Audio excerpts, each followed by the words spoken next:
Halo, saya Sri Dewanto Pinuji dari pinuji.net. Ini adalah seri ketiga dari rangkaian video meningkatkan kemampuan menulis. Di video ketiga ini, saya ingin berbagi mengenai kebiasaan para penulis. Jika Anda ingin menjadi seorang penulis, maka perlu memiliki kebiasaan tertentu. Apa saja kebiasaan tersebut?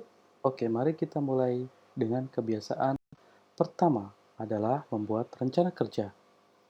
Barangkali Anda sudah punya ide untuk dituliskan, tetapi apa kemudian langkah yang perlu dilakukan setelah ide tersebut diperoleh?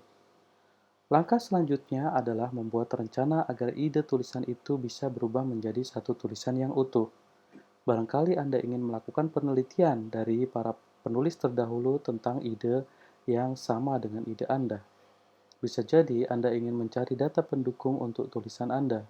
Kemudian, Anda baru menuliskan dari data dan berbagai bacaan atau penelitian yang telah dibaca. Setelah tulisan jadi, maka Anda perlu memeriksa atau mengeditnya. Nah, rencana kerja merangkum semua itu menjadi suatu jadwal yang baik. Di dalamnya, Anda menuliskan kapan harus melakukan apa, di mana. Itulah langkah yang pertama, yaitu membuat rencana kerja. Selanjutnya, kebiasaan penulis yang kedua adalah tidak bergantung pada inspirasi. Para penulis konon tidak menunggu inspirasi datang, tetapi mereka menulis saja dan seiring proses menulis tersebut justru inspirasi akan datang dengan sendirinya. Menunggu inspirasi juga menjadi penghambat untuk proses kreatif menulis. Bisa jadi karena kelamaan menunggu, justru tulisan yang diharap-harapkan tidak dapat hadir, dan akhirnya tidak jadilah tulisan itu. Kemudian kebiasaan ketiga seorang penulis adalah mempunyai satu atau lebih pola pikir. Jika telah memperoleh sebuah ide, maka para penulis akan mengolahnya. Bisa jadi di kepalanya, di coretan-coretan pada sebuah kertas, dalam bentuk peta pikiran atau mind map, dan lainnya. Kemudian dari sini dia membuat kerangka sebuah tulisan. Selanjutnya, dia mencari hubungan di antara ide dan kemudian menuangkannya dalam strategi untuk menuliskannya. Bisa jadi pola pikir yang dipakai adalah sebab akibat, kemudian permasalahan dan solusi, kemudian runtutan peristiwa, atau pola pikir yang lainnya lagi. Pendek kata, seorang penulis punya beragam cara agar tulisannya menarik untuk dibaca. Kemudian kebiasaan penulis yang keempat adalah mempunyai tempat khusus. Seorang penulis seringkali memiliki tempat khusus di mana dia biasa bekerja untuk menulis.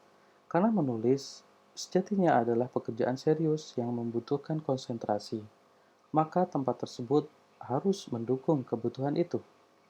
Namun, terkadang ada pula penulis yang berbeda. Dia memilih sebuah lingkungan yang memiliki atmosfer tertentu saat menulis. Misalnya, di kedai kopi. Pendek kata, setiap penulis memiliki pilihan-pilihan sendiri mengenai tempat yang dirasanya paling nyaman untuk menulis. Bisa jadi Anda perlu melakukan penelitian untuk menentukan lingkungan seperti apa yang paling pas untuk Anda sendiri.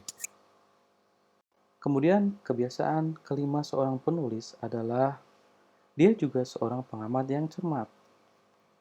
Suatu ketika, seorang penulis senior pernah bercerita kepada saya bahwa dahulu saat kecil dirinya dilatih ibunya dengan cara yang unik untuk menjadi seorang penulis.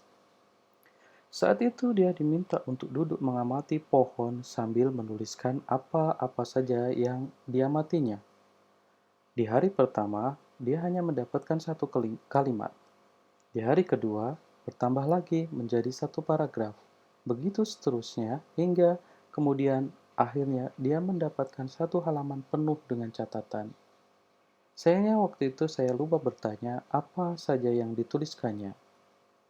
Namun, dari proses itu kita dapat belajar bahwa seorang penulis adalah para pengamat yang sangat cermat.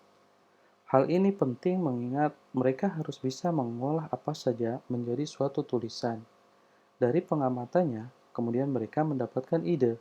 Dari ide itu, kemudian mereka mengembangkan menjadi satu tulisan yang utuh. Sekarang kebiasaan penulis berikutnya atau yang keenam adalah bahwa seorang penulis haruslah terus menulis. Saya pernah bertanya kepada seorang penulis yang lain. Dia cukup senior. Saat itu saya menanyakan bagaimana caranya menjadi seorang penulis. Dia menjawab dengan singkat saja bahwa caranya adalah dengan terus menulis. Sebenarnya ini semacam melatih otot-otot Anda, namun kali ini yang dilatih adalah otot menulis. Jika Anda hobi ke gym atau tempat fitness, maka Anda akan melatih berbagai otot dalam tubuh Anda. Eh, Seringkali dalam melakukan hal itu Anda dibantu oleh bermacam-macam peralatan. Peralatan tersebut digunakan berulang-ulang untuk melatih otot-otot Anda, sehingga Anda mendapatkan berbagai bentuk atau kesehatan atau bentuk tubuh yang diinginkan. Nah, demikian juga untuk menjadi penulis. Anda pun harus berlatih terus-menerus untuk melatih otot menulis Anda hingga terlatih dan tidak mengalami kesulitan saat harus menulis. Itulah 6 kebiasaan penulis yang bisa saya bagikan pada video yang ketiga ini. Terima kasih banyak sudah menyimak dan tunggu video berikutnya untuk kebiasaan atau meningkatkan kemampuan menulis yang lain. Terima kasih sekali lagi sudah menyimak.